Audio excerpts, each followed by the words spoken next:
Bonjour et bienvenue dans les chroniques, la chronique de l'Odyssée, l'humain d'abord.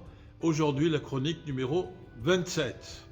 Et c'est dans le cadre de ces chroniques le début d'une série et ça s'appelle Spécial Odyssée 1. Donc vous pouvez être sûr qu'il y aura déjà un Spécial Odyssée 2, 3 et peut-être même 4. Alors, nous sommes au début de l'année 2021 et on va essayer de regarder, de faire un tour d'horizon à travers le point de vue de l'Odyssée. Ce qui est la première question qui est à l'ordre du jour de l'Odyssée, comme d'ailleurs de toutes les sociétés, en France, en Europe, dans le monde, c'est évidemment la crise sanitaire. Et de ce point de vue-là, on est obligé de reconnaître, même que premièrement, il est important de prendre les mesures de sécurité sanitaire. Se protéger soi, c'est protéger les autres, parce que ce virus, il est dangereux, c'est évident. Qu'il est important aussi d'exercer sa vigilance démocratique pour ne pas être mené par le bout du nez et transformé en esclave consentant ou pour être infantilisé. Mais tout ça, c'est des perspectives générales. Évidemment, il faut aussi voir comment la situation évolue concrètement. Et de ce point de vue-là, au-delà du fait qui peut être satisfaisant, qui permet de râler, mais de trouver des responsabilités individuelles et collectives, force est de constater qu'on est dans un tunnel dont on n'a pas encore vu le début du commencement de la fin.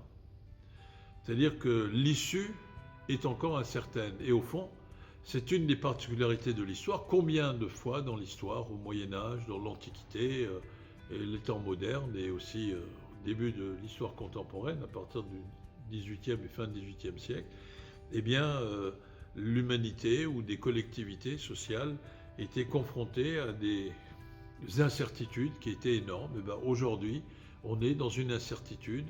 Ce virus ne disparaîtra pas, mais pourra-t-il être maîtrisé, comme il faut le souhaiter, et s'y employer, ou serons-nous confrontés à une pandémie qui serait terriblement dévastatrice. Donc, on ne sait pas encore où on en est, et c'est vrai qu'il y a une grande incertitude, d'immenses points d'interrogation de ce point de vue-là. Du point de vue des salles de cinéma, qu'est-ce qu'on peut dire ?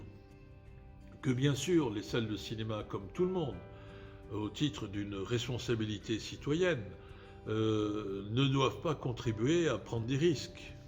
Il faut dire aussi de ce point de vue-là que les mesures de précaution sanitaire qui ont été adoptées sont particulièrement efficaces et que les cinémas, en France en tout cas, et à Strasbourg en particulier, eh bien, n'ont pas été le foyer de clusters ou d'intensification de la propagation du virus. C'est bien de le dire. Mais c'est le point de vue des cinémas et c'est vrai qu'il faut aussi prendre en considération le tableau général, dont les cinémas ne sont qu'une composante parmi d'autres. Alors, de ce point de vue-là, ça signifie qu'on ne sait pas quand ça va ouvrir, ou réouvrir plus exactement. Ce que l'on sent, ce que l'on sait, parce que ça fait des dégâts aussi psychologiques et économiques, c'est qu'on ne peut pas se contenter de faire du stop and go. C'est-à-dire on confine, on ferme, on réouvre, ensuite si on voit que ça ne va pas bien, on referme. C'est un processus, une évolution trop heurtée et qui est démoralisatrice en plus, et le mental et le moral des gens, à titre individuel et collectif, c'est quelque chose qui est très important. Donc il faut savoir prendre son mal en patience tout en étant prêt à réagir instantanément le jour où il y aura une réouverture ou pour le jour où il y aura la réouverture enfin des cinémas et par solidarité, il faut espérer aussi la réouverture de toutes les salles de spectacles, concerts, opéras, théâtres, concerts de musique, etc. Donc, de ce point de vue-là, je peux simplement partager avec vous, cher public, 3 pronostics qui me semblent raisonnablement envisageables. Premier pronostic qui serait un pronostic plutôt l'hypothèse la plus favorable, la plus optimiste aussi, ce serait une réouverture début avril. Et j'espère même que si on peut rouvrir avant, enfin nous on est prêts. Mais j'ai bien peur que dans la meilleure des hypothèses, ça ne soit pas avant début avril. D'ailleurs, il faut prendre en considération le fait que le Festival de Cannes, par exemple, du mois de mai, s'est déplacé au début juillet, pendant 12 jours, je crois du 5 ou du 7 juillet jusqu'au 17 juillet.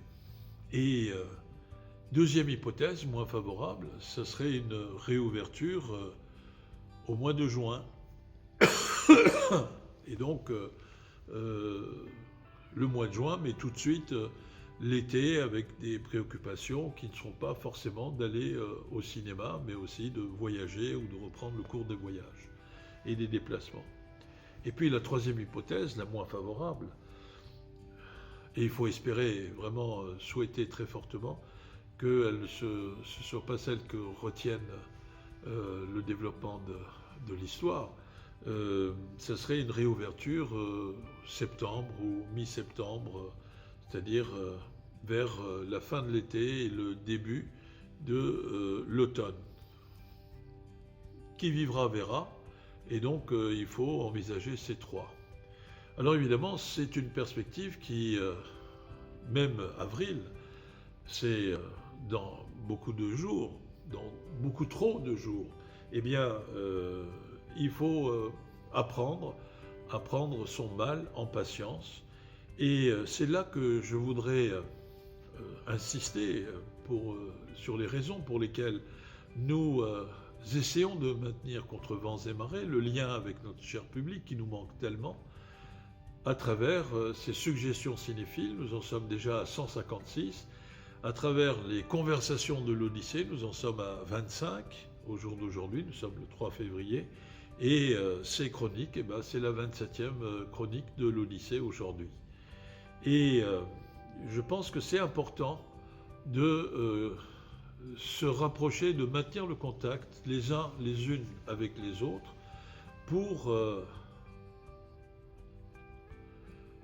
supporter l'épreuve de façon plus facile. Et il y a un mot que je voudrais évoquer, que j'aime beaucoup, qui est, je trouve, très émouvant et très humain et très indispensable en même temps.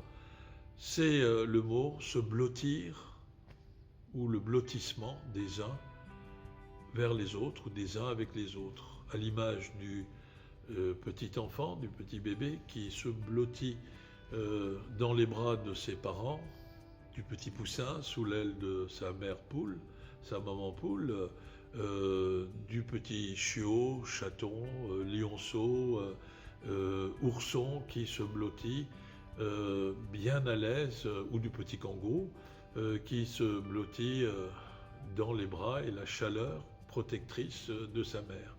Eh bien, c'est une culture de la solidarité et de la fraternité que nous devons appliquer, et c'est la raison pour laquelle nous faisons tous les efforts qui sont matériellement en notre pouvoir pour maintenir, afin que nous soyons blottis les uns avec les autres, évidemment en respectant les distances sanitaires. Ne me faites pas dire ce que je ne dis pas, mais métaphoriquement, c'est plus que jamais l'heure de se blottir, de se rapprocher, de partager peut-être nos appréhensions, les difficultés à vivre le quotidien, mais aussi de partager nos espoirs et surtout notre ferme et commune détermination à surmonter cette épreuve, quelle que soit l'intensité de cette épreuve. Et je crois que c'est une chose qui est importante. Du point de vue de l'Odyssée, l'année 2021 s'annonce aussi pleine d'incertitudes, non seulement liées à la date de réouverture de l'activité des salles de cinéma, mais aussi liées à nos perspectives. Alors, je ne développerai pas trop dans le cadre de cette chronique cela, mais ce que je peux dire, c'est que euh, et c'est normal, dans toute vie, dans toute existence, il y a des gens qui vous aiment, des gens qui sont indifférents à vous et des gens qui vous détestent. Bien.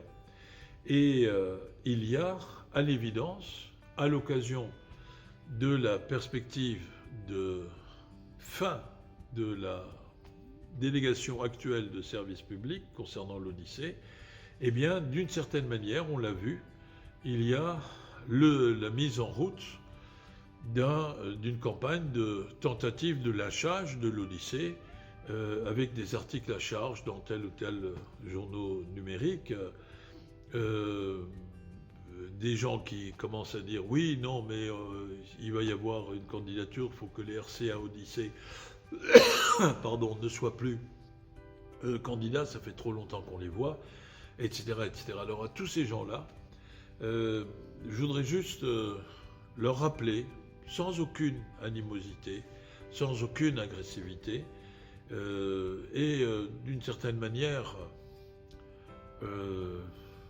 non hostile, que quand on mène une campagne pour anéantir une personne,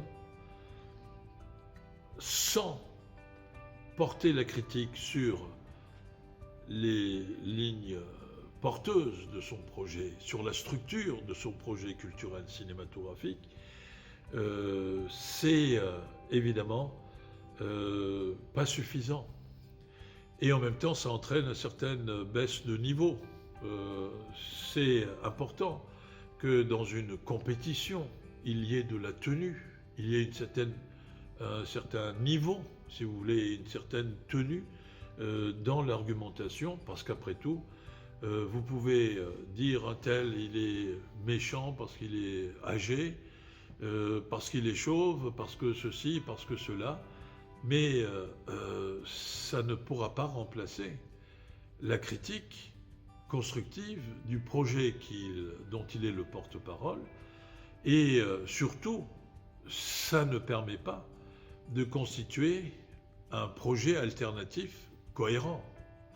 La cohérence, elle ne vient pas de la violence subjective et arbitraire des attaques ad hominem, des attaques personnelles, pour être plus clair, mais ça vient d'un projet qui a sa cohérence par les objectifs qu'il se fixe, les moyens qu'il veut se donner et les chemins qu'il veut parcourir pour concrétiser, réaliser ce projet. Donc la critique d'un individu ou d'un groupe d'individus ne remplace pas et ne peut pas remplacer, sauf à se faire plaisir, mais de façon improductive, ne peut pas remplacer une indispensable réflexion à la mise sur pied d'un rêve, d'un projet. Donc on sera très heureux de voir un peu quels sont les projets. Et pour ceux qui sont des esprits chagrins et qui veulent nous critiquer, eh bien, ça ne suffit pas de dire oui, ils manquent de souffle, oui, on ne sait pas où ils vont, ils ne savent pas où ils vont, etc., etc. Et là, la seule réponse que je puisse leur donner, c'est cette très belle tirade de Cyrano de Bergerac, dans le chef-d'œuvre de Mont-Rosan, qui dit si vous voulez vous moquer de mon nez, il y a voilà comment vous pouvez faire, et qui se termine par en somme, il y a 1000 choses qu'on aurait pu dire, mais et je vous invite à relire la fin de cette très belle tirade. Pour ne pas être polémique, je ne la citerai pas, la fin de cette tirade. Alors il y a d'une part ceux qui disent oui, maintenant ça manque de souffle, ça manque de... Alors je voudrais juste calmement, avec amitié d'une certaine manière, et avec beaucoup de sérénité, répondre que il me semble, modestement, qu'il y a une incohérence à nous donner une partition que nous n'avons pas composée, mais qui a été composée par d'autres, et parfois ceux-là même qui nous critiquent aujourd'hui, c'est-à-dire l'essence des élus politiques, d'hier, d'aujourd'hui et peut-être de demain. et ensuite venir nous reprocher de jouer la partition qu'on nous a donnée. Un bon musicien, c'est une métaphore évidemment, je ne prétends pas que nous sommes de bons musiciens, quoique dans notre équipe, des personnalités remarquables comme Jean-Luc Brodel, avec qui on a fait un duo d'analyse pour Amadeus, eh bien, il y a des grands spécialistes de la musique. Mais on ne peut pas donner une partition à un musicien et lui reprocher après de jouer la partition. Alors camarades, permettez-moi de vous le dire, donnez-nous une partition pour que nous la jouions, et si nous n'arrivons pas à l'interpréter, alors les critiques sont plus que fondées. Mais parfois on est dans des situations où les gens qui veulent noyer leur chien ou leur chat déclarent qu'il a la rage. Et puis là aussi, je voudrais dire que certains, alors ça c'est quand même une source de déception et de surprise, et un peu de tristesse, parce que c'est une personne de grande qualité, qui, quand je lis des comptes rendus dans la presse, dit qu'il faudrait que l'Odyssée ait le courage d'oser une programmation différente. Mais nous avons un certain nombre d'audaces, peut-être qu'il y a des gens plus audacieux que nous, c'est très bien, et dans ce cas-là, il faudra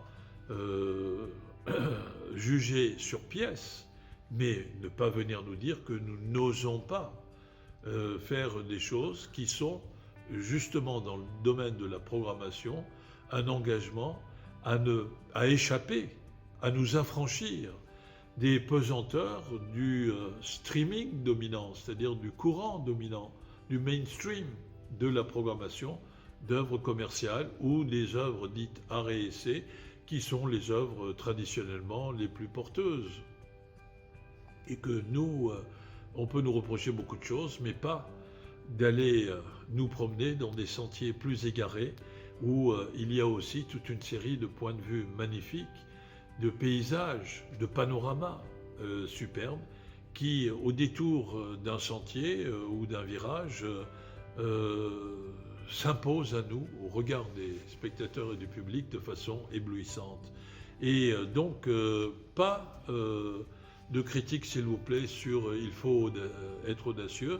De ce point de vue-là, il faut savoir ce que l'on veut et le dire et juger sur pièce, ce qui n'est pas le cas jusqu'à aujourd'hui. Donc, c'est un appel à plus de sérénité, plus de tenue et surtout plus de discussion sur le fond et pas sur des procès d'intention mal intentionnés et pas très honnêtes, il faut bien le dire. Enfin, ce que je voudrais dire, c'est que, mais est-ce que vous allez être candidat ? Il n'y a aucune raison pour qu'on ne soit pas candidat, mais la seule, notre réponse sera liée à la prise de connaissance du cahier des charges qui sera préparé par ceux qui vont lancer le concours de renouvellement de la délégation de service public.